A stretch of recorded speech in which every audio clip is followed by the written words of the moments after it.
And we are live. Welcome back, ladies and gentlemen. I am one of your co-hosts, Blake Ruffino. Alongside me is my counterpart, the established man himself, Joe DeLeone. Good evening, good sir. Blakey, excited to talk about Virginia Tech? Who would have thought that would have been on the radar? So, unfortunately, because I was doing things today, I watched a lot of their games, and what I normally do is right before the show, I don't want to see stats before I watch film of a team.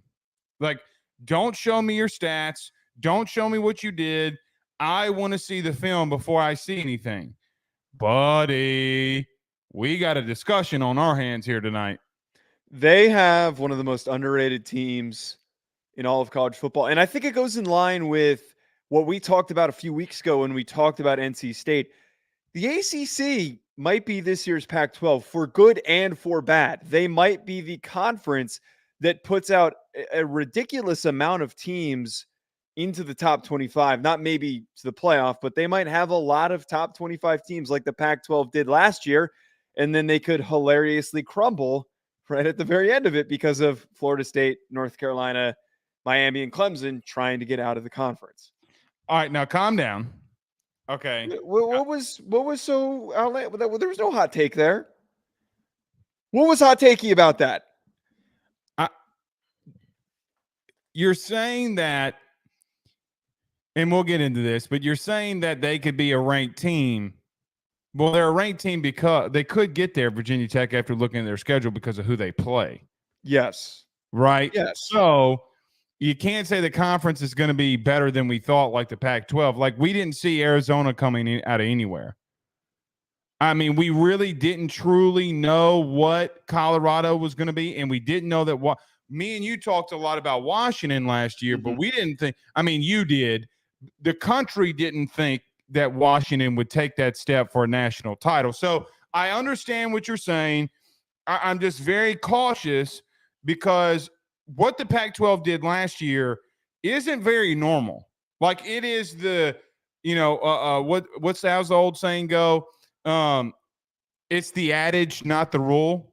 Mm-hmm. So I know a lot of people, myself included, have said this about the ACC. Do we need to calm ourselves down just a tad? I don't think so. I really don't, because we look at last year what the Pac-12 was, which was two really good teams in Washington and Oregon, and then following them were a lot of really competent, quality programs that were all eating each other up throughout the season. So we had Oregon State, we had Arizona, we had at one time Washington State was pretty good, and then they completely fell off. UCLA looked really good in spurts, but was a bit inconsistent because of their offense. There were a lot of quality programs, and I don't think it's unrealistic to say they won't put out more than two playoff teams. I don't think that's possible for them, but I don't think it's crazy to say at the end of the year that they have 4 or 5 ranked teams. We've done a lot of previews, and we've said, because of how stretched out the scheduling is, most of these teams do not play each other that we have highlighted in the ACC. There's a real shot that a lot of them could go 8-4, 9-3. Will be very interesting, but I don't disagree, but I'm very wary of doing that. But a team that we'll talk about today in Virginia Tech, they got some dudes, and I don't think the nation understands how good that they've been defensively. So we'll talk about that. Yeah. Also, Brent Venables gets a contract extension. Joe, why were people freaking out about this? Why are people freaking out about Brent Venables getting this extension? Well, the really common thing that happened the other day was that a lot of people were pulling the stats on Jimbo and his contract and when he got the extension, and trying to compare and say Jimbo had better production when he got his extension, and look how that turned out. I think it's justified for people. Not true. Some people framed it that way. You can frame any stats to make it look right. You can frame anything to make it look better. Okay, you gave Jimbo an extension after a COVID year. Yeah. Okay. Well, very different circumstance, which is why I didn't agree with people doing this. Well, and it's a 6-year extension, so he's got 8 years. I would assume around $80 million. Joe, he's probably going to coach 2 more years, no matter what, I would assume. So there's no way in human hell that they're going to pay him over $90 million to walk away. I also don't. Go ahead. I was just gonna say I don't think a lot of people understand the contract details, like you're just saying. Well, I mean, look, we talk about Jimbo being fired, brother. Everybody, that whole staff got cut. That whole staff got fired, right? So, with that being said, okay, I just wanted to make it very well known that yes, Jimbo got $75-ish million to walk away, but the staff cost about $15 million too. So, I mean, like, you got to be careful when you talk about, like, oh, well, it's just like Jimbo. Okay, not really. Right. But here's the question. Here's what I want us to talk about. What do you think about the extension? And we'll get into that. Yeah. But you can give a little preface. I'm going to wait till we get to this segment, but Oklahoma fans think we don't like him for some reason. I actually don't think that this is a bad decision. I think there's a lot of context missing that was completely ignored by the typical overreaction mob on Twitter when it comes to stuff happening in college football. There's always the crowd that goes, "Oh, what a joke. What a joke that this happened." And I don't think a lot of people understand the reasoning that could have gone into this, why it could make sense, and why it could end up working out. 2 years left on his contract. You know what recruits are asking? Are you going to be here? Exactly the point. So, I mean, you might need it. Now, a 6-year extension, I understand, but that's just the way the contracts are worked these days. And Oklahoma fans should know, I mean, their boosters and their front office we're seeing right now through what they've done in the portal, they're not scared to spend money. No, if they like the results, I don't think it hurts for him to get the protection that he's. They really think that they're making the playoff. Let me just tell you, Oklahoma fans. Oh yeah. Oh, dude. They don't talk to you on social media, but like I talked about them a while back. I went on an Oklahoma show, and you would have thought that I was saying that I said they were going to be a 9-3 team. They were like, we have the talent for the playoff. I'm like, no, you don't. 9-3 might have been a generous take by you too. I know. I had them upsetting somebody. I forget who, but you know, I mean, Joe, they could be 8-3 going into the Death Valley at night. Okay, which it appears that that's going to be a night game because ESPN released the schedules at night in the last game that could send either team to the playoff. Good luck, Bucko. Good luck. Yeah, good luck. By the way, just LSU is like 90 and 10 in the last 100 night games, Bucko. So you might want to calm down. If they didn't get their smaller playoff last year, but saying Bucko, I sound like a white dad of 2 kids. Which wait, what are you? Yeah. If they couldn't get to the playoff and win the Big 12 last year, I don't know why there's this expectation that they're gonna bulldoze through the SEC. And I guess this is why the Oklahoma fans didn't really like us after we were a little bit too honest in our deep dive. Yeah. Sucks to be them. Yeah. Joe, also, Kalen DeBoer, can he recruit? I think that he's starting to answer some of those questions. Maybe we'll get to that, but then the June signing period being tabled for now. Hot take. Okay. Everything that they had out there for the June timeline did not protect players whatsoever. Like, at all. Oh, I understand what you're saying. Okay. So I just want to let it be known. I know coaches want the ability of guys to sign in June. To a player, that might be a little unrealistic.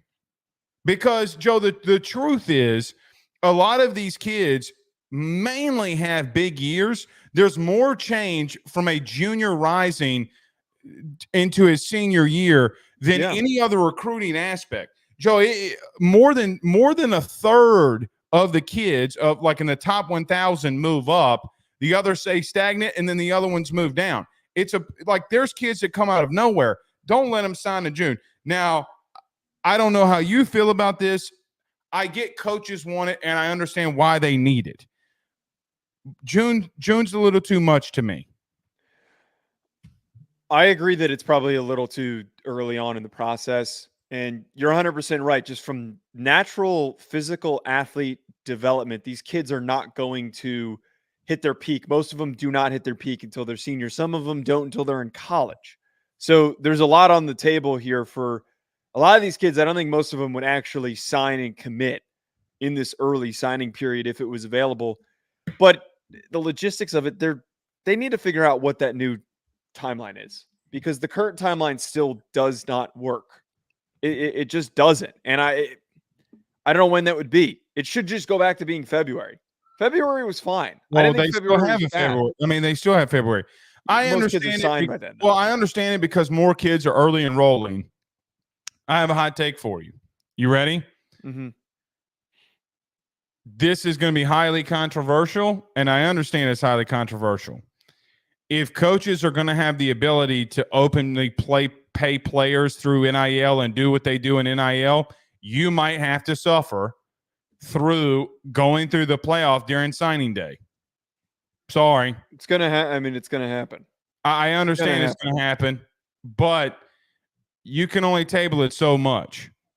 I mean, this is the third time they've tabled this. Now, it's being reported that it's not, but I'm in recruiting. I remember it came up last summer. I remember it came up in 2020 and then in 2021 during the pandemic because of how, things were moving with kids. Joe, this is going to be the fourth time now they've tabled this. So do I think it's ultimately going to pass sometime in the summer? Yeah, I actually do. Okay. However, I mean, all the evidence points to that it's not, and we just don't have a lot to talk about too. So we'll get into it there as well. Gash Blitz, here come the Oklahoma fans, says any coach not named Nick Saban will not be able to recruit like Nick Saban in Alabama. Not a knock on DeBoer. That's just the reality of the situation. We'll talk about it. That's not a hot take. I mean, to say that nobody can be as good as Nick Saban. It was Saban. a hot take. He said it was a fact. Yeah. And it is a fact. But I don't disagree with that point. We're going to have a serious conversation about Kalen DeBoer here, bud. Yeah. I mean, I kind of want, part of me wants to talk about it tomorrow because I would like to actually have a long conversation about it. Okay. I think it's like you're right. You brought this up pre-show. It is a serious convo. Well, how about this?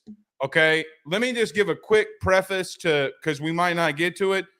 I just want to open up tonight's show by saying that myself included, I will admit where I was not, and I wasn't even necessarily wrong. I didn't think that he would recruit the way that he was recruiting. So just so we have it in this show before we talk about it deeply, there are a lot of people in the South who have clowned this man, called him Brian Harsin. Okay, I understand where you're trying to go with that. The dudes have the number 3 overall class. And I think, Joe, here's the biggest thing in all of that. You could have been the head coach. People don't understand the booster base at Alabama. They don't understand the lengths that people will go to in Tuscaloosa to be a contender and a winner. Saban had the discount for a lot of years.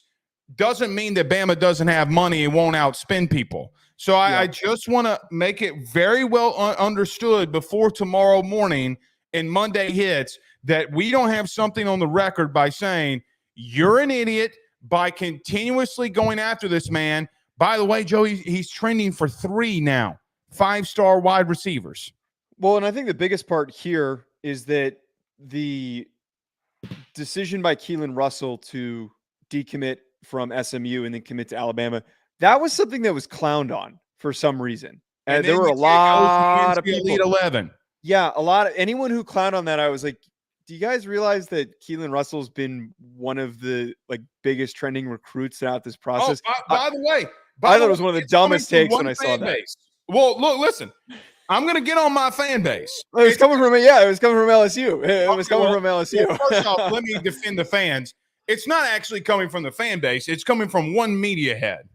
Okay? Yeah, I know who you're talking about. Yeah. I don't think truly, and I mean this just as I see it, no harm on anything. The dude has like openly went after or said that there was going to be a specific baseball recruit that went to LSU baseball. He got not even the wrong name. He got the wrong person. He got everything wrong. So like I look at like the media out of LSU is hitting this.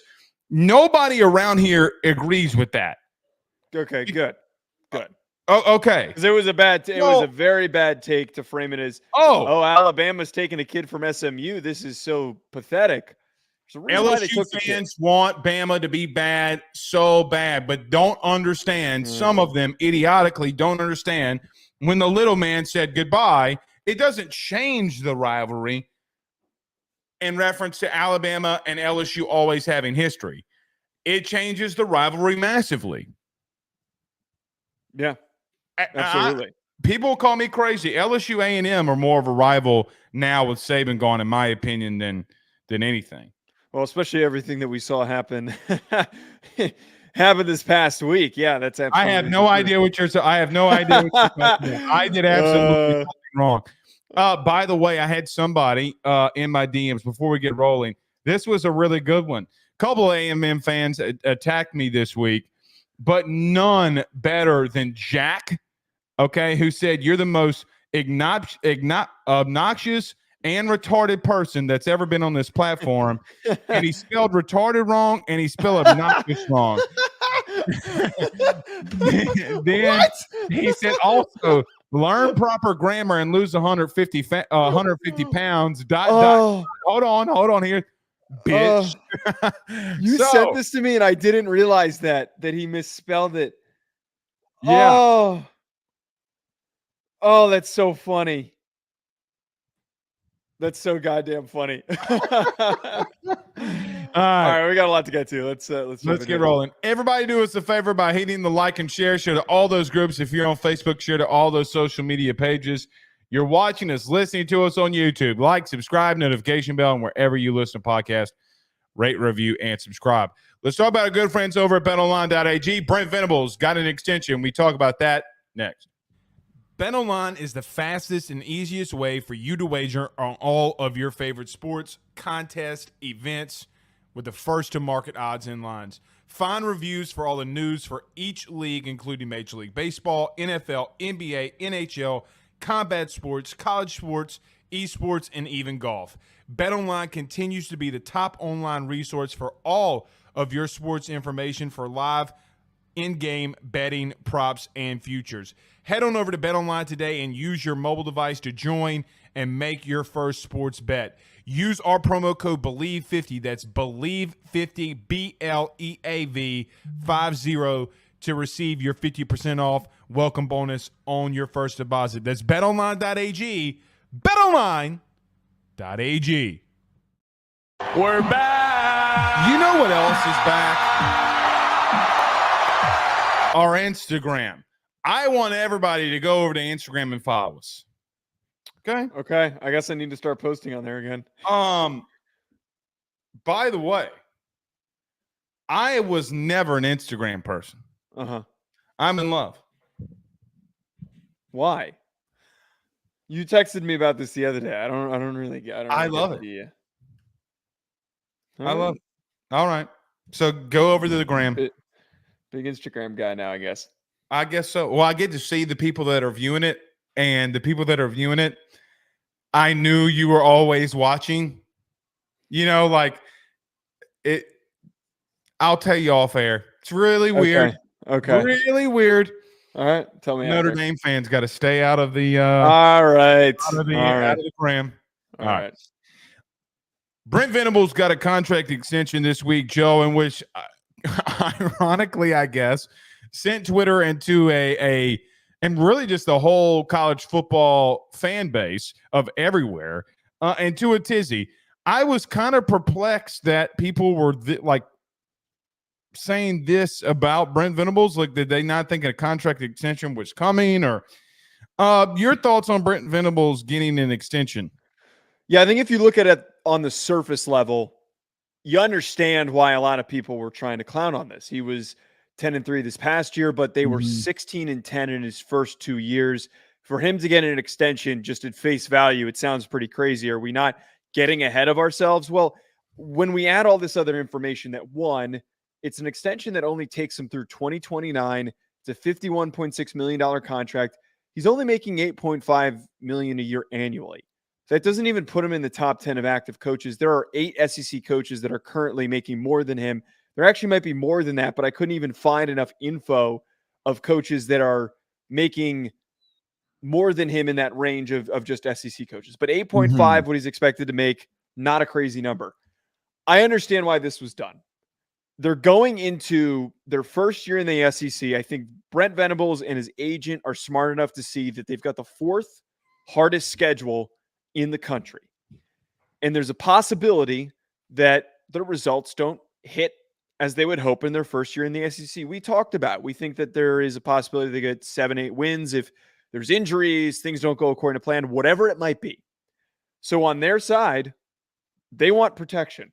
They want time to continue to build this. They want to know that they're going to get the support, and Venables wants to know he's going to get the support for the long term so he can turn to recruits and tell them, hey, I'm going to be here until 2029, and he is not going to be rushed out the door. This is nothing like the Jimbo Fisher situation. It's nothing like the Jimbo situation, as you said in the open.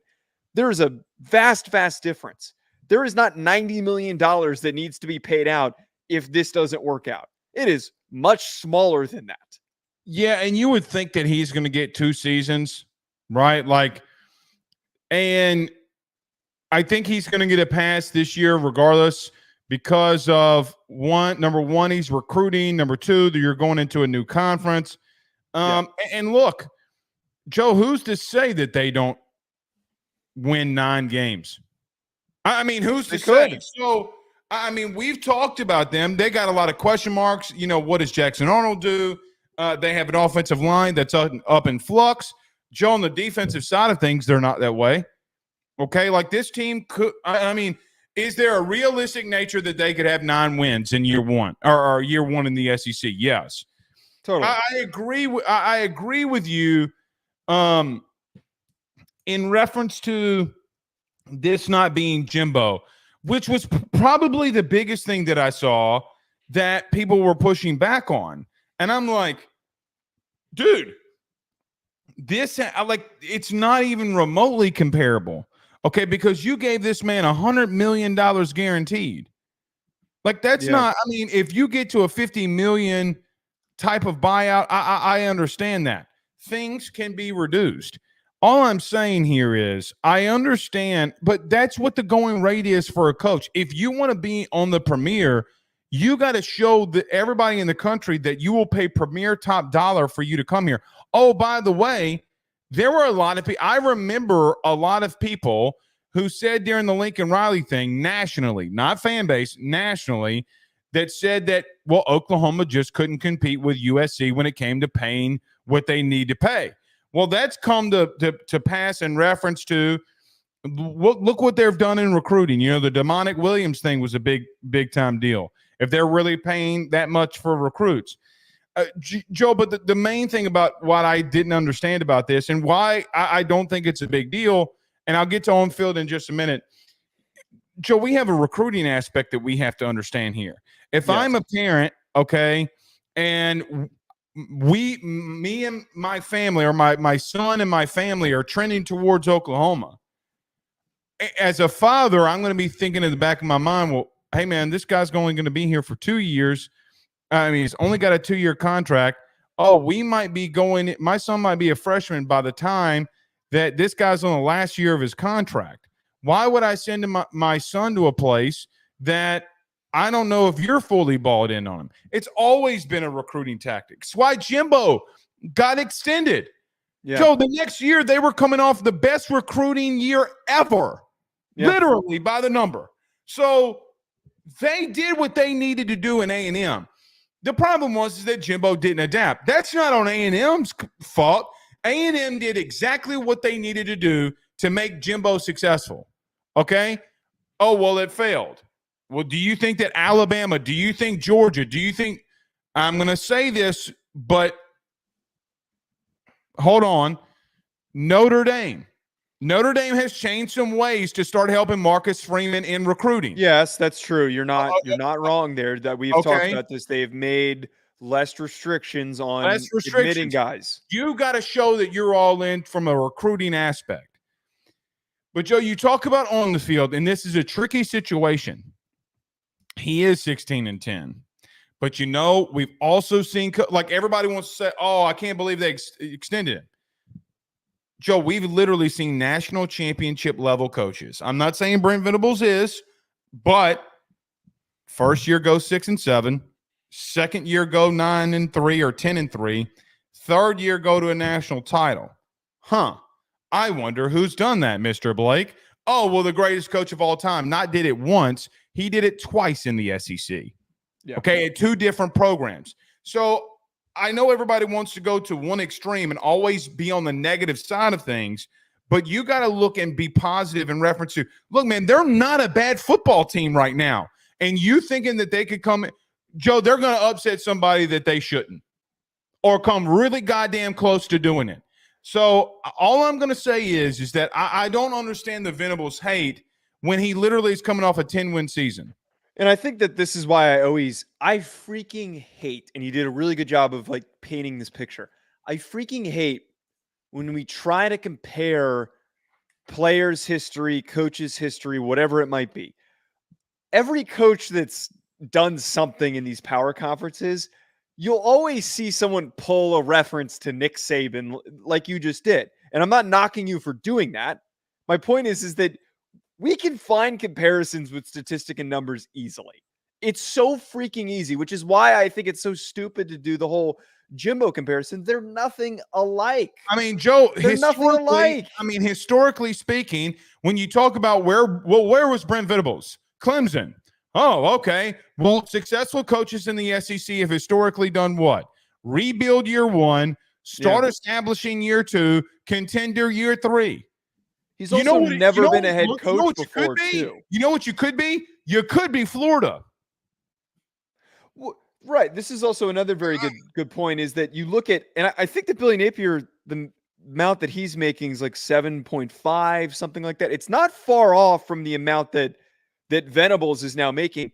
God forbid, entering a new conference, he and his agent feel that they want to get him more security and more money that is comparable to the market.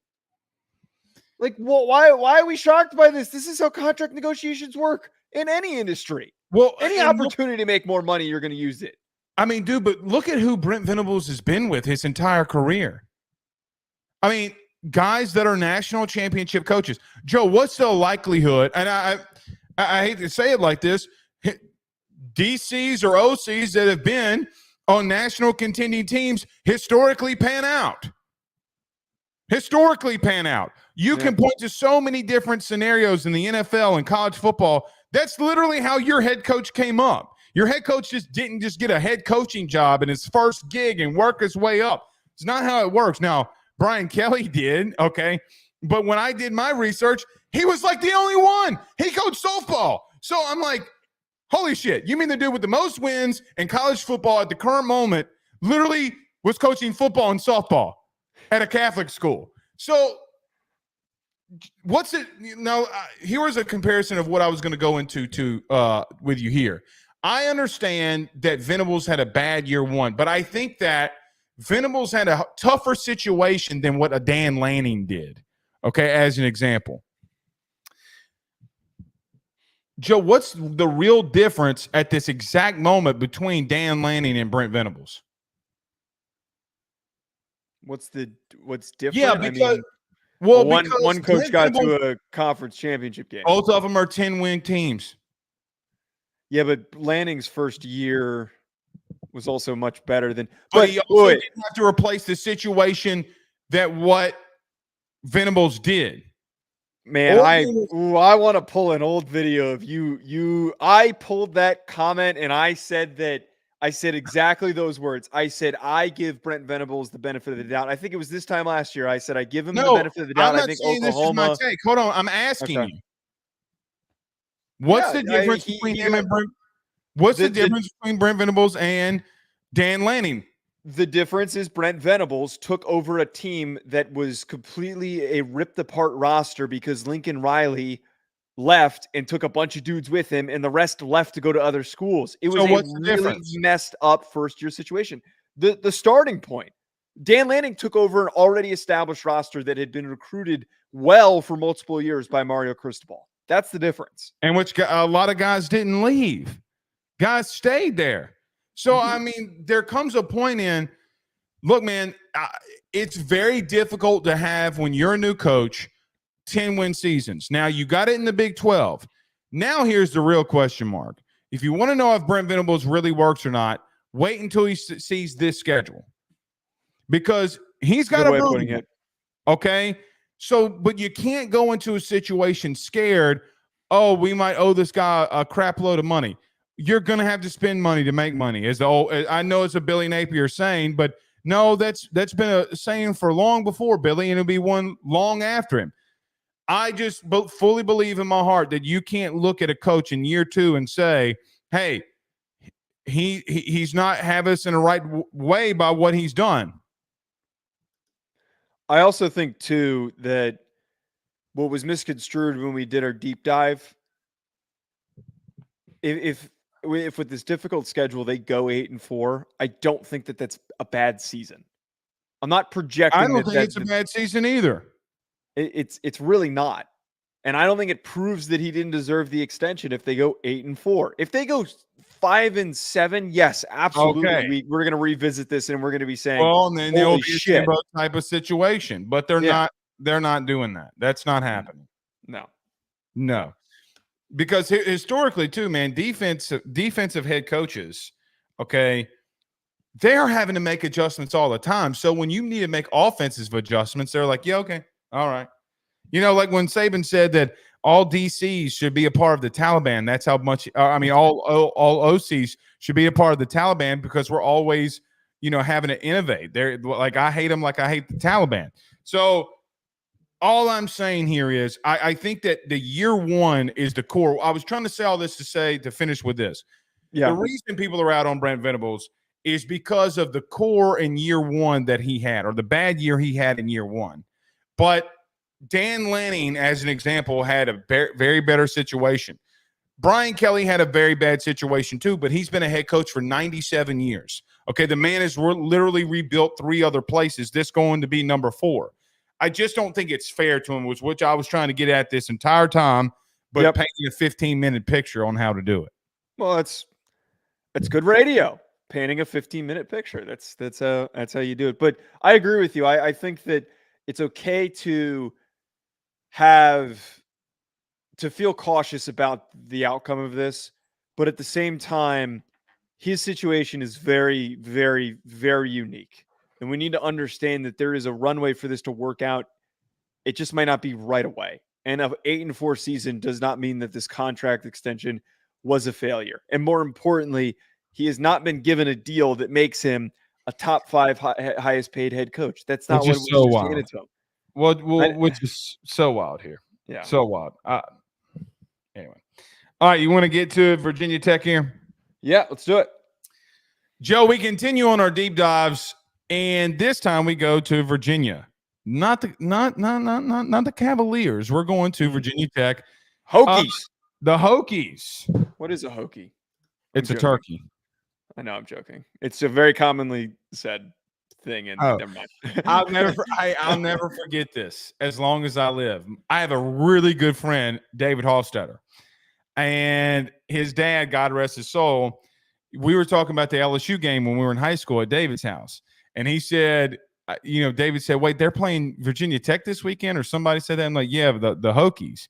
And his dad, big burly guy, was like, "Hey, what's a husky?" And I goes, "It's a turkey." And he points at me, like to say, like he thought that he was going to stump my sports knowledge of what their mascot was. Okay, that's when I knew I'd have a college football podcast. Nevertheless, we go to Virginia Tech, and another edition of our deep dives here. Joe, I'll kick it off to you. I got to admit, defensively, the film kind of blew me away a little bit at times. Yeah. There was one area that I thought got roughed up a little bit, but Joe, they attacked, they went after dudes. 3 guys. There's only one other team besides Virginia Tech that had 3 guys with double-digit tackle for loss on the season. It was Michigan. The Michigan Wolverines, the national champion. This defense, and then when you look at what they did statistically, Joe, I don't know if Virginia Tech's not a team that we might need to talk about. Well, that's why we're talking about them. Quick note before I give my thoughts on this team. Virginia Tech, probably the coolest stadium I've gotten to play in when I was playing at Rhode Island. Okay. Played them not a couple years ago. That was 2019. God damn, that was forever ago. That was 5 goddamn years ago. You were a senior when Joe Burrow was absolutely lighting everybody up? Yes. I was in college at the same time that Joe Burrow was, but he was a few years older than me, I think.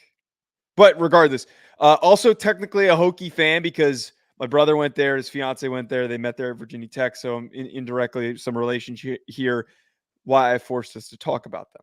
Okay. I do think, though, that when we look at this Virginia Tech team, ball knowers know that the Hokies have a really good roster. They've got a really good defense, and more importantly, Brent Pry, we forget a couple of years ago, was one of the best defensive coordinators in the country, good enough to earn himself an ACC job, taking over for one of the most historic coaches in all of college football in Frank Beamer. He takes over. This defense has slowly gotten better. You mentioned the production that they have, but the big reason why I am high on them, not to be a playoff team, but why they could be a 9-win team in 2024 is because of Kyron Drones, who in the last 4 games of the season, their offensive production exploded to the point where they were averaging 43 points per game, and Drones had 151 passes without an interception in a stretch during the season. So I look at all of that, the fact that the offensive line returns all of their starters plus 122 career starts amongst all of those guys and also some of their backups. This team is experienced in the right spots, and Kyron Drones is a great mix of athlete, accurate, explosive passer like we saw in the final 4 games. If that version of him shows up for this entire 2024 season, I think that the Hokies are going to be that team that will piss off and annoy some of the top teams in the ACC and potentially knock off some of them. I still question how explosive they are on the outside. I know Hokie fans are going to kill me on that. You didn't have a receiver that went over 700 yards. I know that Drones down the stretch had some really good production. Can he develop and take that next step? I think is what everybody wants to know here. Now, his name did come up, if you remember, Joe, some when we were talking about kids that may hit the portal. Remember when Auburn didn't get a dual threat type of kid? Drones was a guy that people thought that can go in there. Joe, I'm a little wary, though, a 58.2% completion percentage guy, but I do like the decision making. So what is it? Okay. I don't know if it's decision making because the kid did not turn the ball over a lot, like hardly at all. Was very efficient at not turning the ball over. I do question accuracy. Okay. Down the stretch, he was a little bit better, but can he take that next step? I think is going to be the big thing for them. Where I look at them, though, look, I can look at the entire offense and say I think they'll have a really good running game. I don't know how well they'll throw the ball, but Joe, if you can run it and play good defenses, which I think that they're going to do, might be a pretty big deal here for the Hokies down the stretch. Joe, like I mentioned, only 2 teams had 3 players with 10 tackles for loss or more. But look, man, you're bringing back so much production. Powell returns. He had 9.5 sacks last year, 14.5 tackles for loss. You bring in Jenkins, Payne. All those guys had double-digit tackle for loss. So when I look at them, not Payne, Perry, from Alabama. So when you look at them, I just asked the solid question, are they Louisville of last year? Could they be a team that at the end, well, technically they're playing for it. Like technically you got to keep an eye on them because look, they upset Notre Dame. They do all these things. What happens with them is going to be a big question mark. I also, one of the guys that they brought in that I'm a very, very big fan of, Aeneas Peebles, who they brought in from Duke. We knew that Duke defensive line was really good, and he was one of the key contributors on that D line. So they bolstered a unit that was already really strong for them by bringing in Peebles. It just feels like the right mix of things where maybe they're not elite in every single in any category, but they're just really strong and consistent. I think the way that you're explaining it, where they could be Louisville, where they upset a team, maybe they have a silly loss that they weren't supposed to, which Louisville did last year, and then they can be knocking on the door of the ACC championship game. I don't think that they're going to be a playoff team. I just don't. And you mentioned there with Drones, where he did have some games where he was really accurate, and then there were some games where he was all over the map. Yeah, no idea what you were going to get game to game. Highly inconsistent. If he's more consistent, I think a lot of it is going to come down to that. But if we're talking schedule here, their schedule is extremely favorable. They're one of the ACC teams that got a really easy schedule for them. I just had it pulled up. Hold on one second. They open with Vanderbilt, though, which that's a nice little SEC win that they get to throw on the board. They play Marshall. Don't underestimate the Commodores. They shut up. They travel to Old Dominion. Oh, I thought that was a Marshall joke. I realized that's not what you were trying to do. They have Rutgers at home. They travel to Miami, which is going to be a tough game for them. They have to go to Stanford, which is tough to go cross country. Boston College at home. Virginia Tech at home, which I think they're going to beat. They go to Syracuse in the Dome. Clemson at home, which is a huge, huge deal that they get to play them at home. At Duke, and then Virginia at home. There's really only 2 tough matchups, and they benefit from the fact that Clemson's on their own turf. 9-3, man. 9-3 makes a lot of sense. Why do you think Colin Shalee comes in, the quarterback from UCLA? Now, if you remember, they need depth. They need depth. It's not because they're very high on Drones. I know that they are, but it's I don't. Maybe you're right about the depth piece. I do think that that's very interesting. I look at their schedule. You brought up Clemson. We're going to continue to do this with Clemson, dude. You know what I keep saying? You know what I was thinking when you talked about Clemson? God, dog, we didn't look at their schedule like it was going to be tough. We keep bringing them up. Well, if they can beat Clemson. Well, if they can beat Clemson. Yeah. Well, if they can beat Clemson. I'm just saying, I think it bolsters Clemson if you continue to have these wins against teams that we think that could have some production.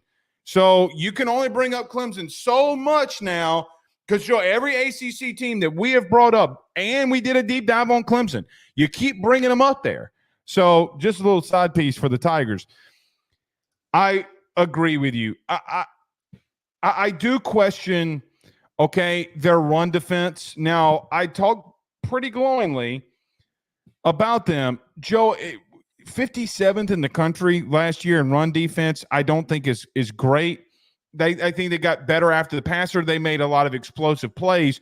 The question becomes, is we're thinking, is this going to be the defense that takes the next step, right? Are they going to be the team like, damn, dude, them old Virginia Tech teams that had really good defense, they're pretty freaking good. Yeah, but you got run on heavy bit. You got some dudes that are coming in from the portal. The thing, though, is what they've done in the secondary is the biggest thing that nobody's talking about. Joe, 4th in the country last year in passing yards allowed. Dude, they're locking dudes down. So I look at that Clemson game as you bring up. A lockdown secondary against Cade Klubnik. That's the thought that I had. Was that you have a quarterback that, man, if there's pretty good press-to-press man coverage, y'all are in trouble. Cade Klubnik might be in trouble, and that game's at home. So that's when I start building my confidence, ironically, around this Virginia Tech team.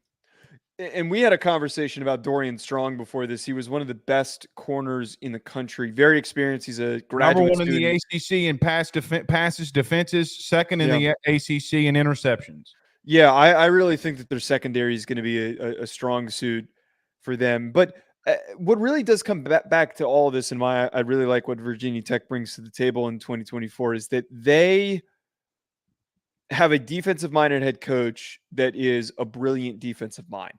Mm-hmm. It was long enough ago where I think we kind of forget how good Brent Pry was, especially because of Manny Diaz, how good they were under him. He was better than they were under Brent Pry, but Brent Pry had a really damn good Penn State defense when he was there. And you can see that they're slowly building towards becoming that. They're slowly working their way towards They're becoming good, man. diverse. Look, man, I don't know if I have no clue. And this is Virginia Tech fans are going to say, Blake, what in the hell are you talking about? We knew about this guy. Joe, we did our top 10 like edge rushers, defensive linemen. Dude, there's nobody that has the production of Anquan Powell. No, nobody. And Antoine Powell. Antoine Powell. Ryland. What did I say? Anquan? Yeah. Antoine Powell. Yeah. I feel like I'm finding a sleeper in the rough that I can tell my buddies about around the water cooler, pun and none intended, but around the water cooler, that might be the thing. Hey, man, you better watch out for this Powell kid that's at Virginia Tech because he is very explosive. He's really good. So 14 and a half tackles for loss is pure insanity.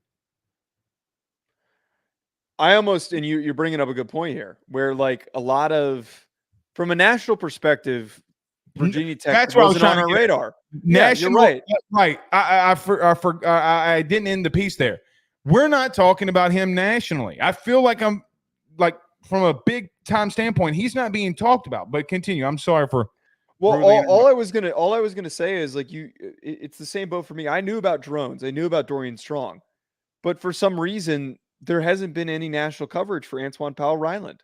And this is why I like us doing this series that we do from June to the middle of August, where we get to, this is our way of getting ready for the season. It's doing our notes and learning about these teams and then sharing what we've found and researched to our listeners.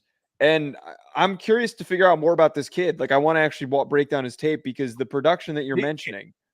He explodes on tape, bro.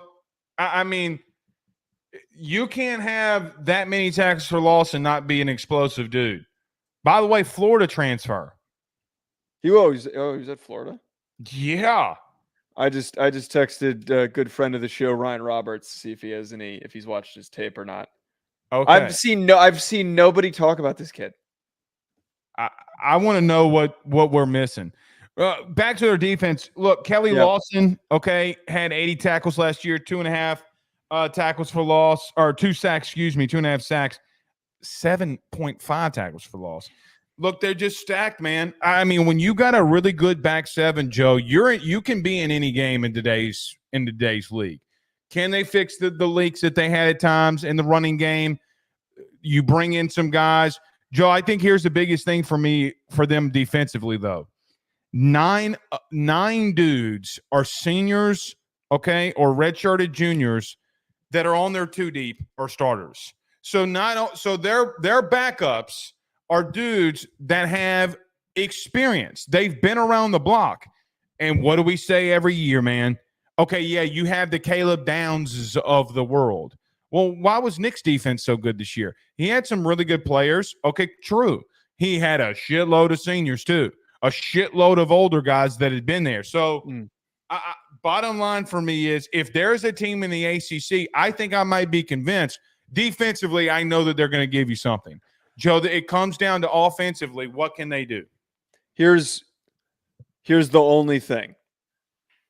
Are they as good as we think that they could be? Or are they Illinois? Which I fell victim to this last year where I got excited. I got excited about they didn't have a guy at quarterback like Virginia Tech does. They were stepping in. Yeah, they were stepping in with Altmaier and he was a bit shaky, very inconsistent. They lost a good bit in their secondary, so it was a little different. But all I'm saying is that they lost dudes on their D line too. Not their 2 biggest, most important players were coming back at Illinois, though. There was good reason for Illinois to be good last year. High on them, Jerjon Newton and Keith Randolph were unbelievable on tape going into the season, and it made a lot of sense. But injuries caught up to them; they had a lot of issues. All I'm saying here is that I don't think it'll happen, but that is the opposite end of the spectrum with Virginia Tech. Is that they could just be another Illinois, where you felt really good about them at the end of the season. You were getting really excited and hyped up about the expectations and everything looks great. And then it just fizzles out and doesn't come to fruition. But that good corner that you had is back. Right. I mean, Joe, I don't know. And by the way, you know what else? I think that ironically, I can't believe, well, maybe I am. You know, we talk about Virginia Tech. Well, they just don't have the dudes that they used to. They just went and got a couple from the portal that nobody's talking about. Literally. Virginia Tech is a team that nobody's talking about. I'm telling you, they might be the sleeper. I agree with you, though. Can they, if they progress offensively, they're going to be fine. If they take that next step, that I think they'll be fine. All right. Yeah, it's a very good way of putting it. Let's get to our good friends over at Home Field Apparel. We'll come back. The June signing period got tabled. We'll probably save the Kalen DeBoer stuff for tomorrow, but nevertheless. We'll be back next. Stay with us. Ruffino and Joe Show is brought to you by Home Field Apparel, which is the best, without a doubt, premium collegiate apparel brand that is out there. They have over 150 different colleges that you can choose from, whether you're an Illinois fan or a Rutgers fan, maybe you're an LSU fan like Blake, or maybe you're an Alabama fan, whatever it is, even Idaho. They have so many different designs for so many different football programs that I can guarantee you're going to find some great stuff to help root for your favorite team. I've already gotten my Notre Dame stuff. Blake has his LSU stuff. Make sure you head on over to homefieldapparel.com to check out your team's collection of clothing apparel that they have on the website. And when you do so, when you check out, make sure you use promo code RuffinoJoe to get 15% off your order. That is RUFFINO, Ruffino Joe. Head on over to homefieldapparel.com and get your college gear today. I'm telling you, I just saw something else in recruiting. Is it what we were talking about pre-show? If Kalen DeBoer, dude. Oh. That too. I'm not going to say that one yet. I can't wait to talk about that tomorrow. I can't wait to talk about that tomorrow. I would just say this. It would seem like USC doesn't have good juju with them. You know, like the old saying goes, that no good juju with them. Maybe that's a Southern thing. It's probably one of the least. It's probably one of the least kept secrets. That I wonder when it happens, and it sounds like it's like 90%, but we don't need to. We're not at the liberty to speak in a confirmed detail because I don't know if it's confirmed yet. Do you see this Salem Sam say, Joe, please tell Blake that Virginia Tech is not good? I'm pretty sure we had the same exact take. Why is he hating? I'm more of a Virginia Tech apologist. What? Yeah. I said that in the open. Come on. Brent Venables. No, not that. Kalen DeBoer is about to get probably another 5-star receiver. That's insane. I think a lot of people are going to have. Anyway, Joe, we talk about recruiting some on the show, not enough, but there is some big recruiting news. That being that the June signing period has been tabled. Now, from what I'm reading, and just remember, this has been tabled for the third time. Now, it wasn't as big in the past as this one was. A lot of people thought that was coming because of the new playoff, but it's not. Joe, here's my stance. I know that eventually that there is going to be probably a June signing period, or what I will just call a summer signing period. Mm-hmm. I think you should open up to 3 months. Open up. That's a good way of putting it. Or open up a month. The month of July is commitment. Okay? You can take visits all through June. July is commitment. And if kids want to sign in July, fine. And you know what else? Coaches can try to get all of their kids to sign. Now, the issues that will come there is as a coach will get a kid or convince a kid to sign, and he don't want to go there no more. So I don't know if it's very good to have a summer commitment. The big issue that I have is, do you understand what I'm trying to say here? Yeah. So I wanted to just bring this up really quickly before we continue this point. I didn't know this. So this is what was for the 20. I forget what the exact cycle, what year this was, but the National Letter of Intent website says that basketball, the early signing period is November 8th to the 15th. The regular period is April 17th to the 15th. So that's a month that's that long. Football is early signing period is December 20th to 22nd. It's 2 days. It's just Yes. extremely short. All other sports are November 8th to August 1st. Correct. They're so much longer. Okay, so thank you for making my point and giving other sports. That's my point. Okay, like I don't know why everybody is so. You know who's concerned about not having a summer signing period? Coaches. Coaches don't want to be going to the playoff having a bulk of their dudes that they got to sign in December. Here's the problem that I have with that. You now legally can go out there and pay recruits to come to your school. Mm-hmm. Nobody is going to challenge you with talking for a recruit to talk to an NIL coordinator about how they're going to pay them all this money. Nico is a big example of that. I'm not going there, but it's a big example of, Joe, why should I feel bad for Kirby Smart, okay, when legitimately he has a base, or Ryan Day has a base where they're going to get the top kids because they pay the most. Like, I mean, you're making a shitload of money. Sorry, you got to spend an entire day when you're trying to go into the playoffs in recruiting. I get that.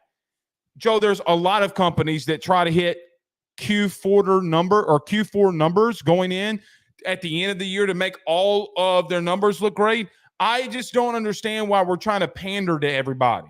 Yeah. Now, what you could say is, okay, that we're pandering to kids, though, by giving them, so many things. What's your thoughts on this being tabled? Because I don't have an issue with it. I understand both sides of the argument here, and I understand why it got derailed as quickly as it did, like what you're talking about, because the positive side is a lot of coaches look at it and say, this is too difficult to operate during a playoff run, a bowl season run, and also to try and figure out the transfer portal all in this messy, messy window. A lot of kids these days are signing in that 2-day short early signing period.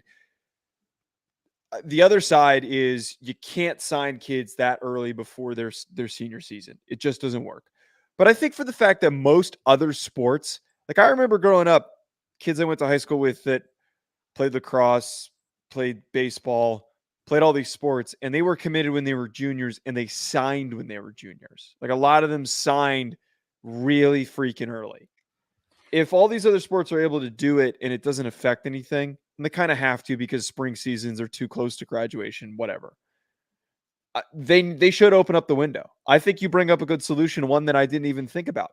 If the window is a lot bigger, it's going to make it a lot more simple. Sure, some kids are going to get pressured to do it sooner, but it should be like July when a lot of important official visits are held and when a lot of kids typically commit. Well, coaches go on vacation in July. Their argument is that's the only month that I don't have, like that I have off. And can I tell you? But it's kind of slowly dying though, the ability for coaches to do that because a lot of these kids do commit. But here's the thing, though: nobody else in the country, people that make tens of millions of dollars less than you a year, Joe, they don't have the luxury of not going into work every single week. They don't get a month off, right? Like normal human beings, I need a month off so that I can recalibrate because everything's a grind. I understand it's a grind. Like, I get that. You're making 1% type money, most of you.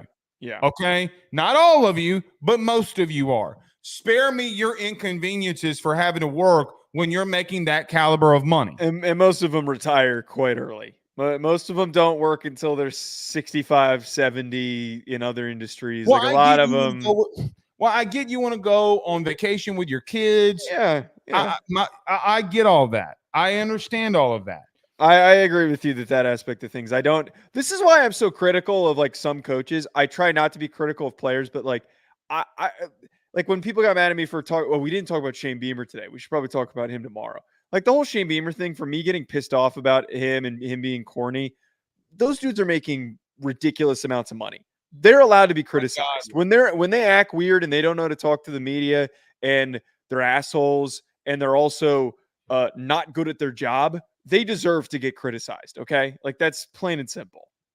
Well, and look, it's a profession you chose. Hey, I understand the grind you go on during football. We're in it. Joe, no, maybe not as much, but yeah, we're a part of it. No, we not work as on much. Saturdays and Sundays. But the God's honest truth is we're working our ass off. And you know what? We work our ass off for 1 hour or 3 hours a week. Like me and you work our asses off to come on the show, what people see for us being on the airways. I don't complain about it. Do you? No. Okay. Neither do a lot of Americans make far less money. And I know a lot of coaches, they look, one of them I know is going to text me after the show when he's watching and say, hey, what the F are you talking about? I need a break. Well, their whole thing is, well, teachers get a couple months off. Well, then go be a teacher. Teaching schedule is not really very not super rigorous. It's like, well, no, if you want to go do it, go do it. Yeah. Don't tell me you need a month off. I understand what the way that you're trying to relate this, though, is that most other industries. Can you leave for 10 days and nobody say anything to you at work? No. Okay. Neither does any other American. Right. And I'm giving you 2 weeks. Joe, the only time that I was off 2 weeks in my entire life was when I had a new baby. And I didn't even get 2 weeks. I got 7 days. I can't even, and I haven't been working that long, but one would argue that, an early to mid 20-something shouldn't have enough responsibility on their plate that they're working this much. But I can't remember the last time I've gone over a day without being contacted about something about work. It's just how everyone works. It's just how the country we live in. Joe, I'm not complaining. I had a phone call this morning. Sunday, 7:45 was around the time the guy called me. And I'm like, sponsor of AYS. I'm like, what's up, man? 7:45 in the morning. Like, what are you doing calling me this early? But you're always having to do stuff on a Sunday. Yeah. All right. We'll see y'all soon. Y'all have a good one, man. Peace.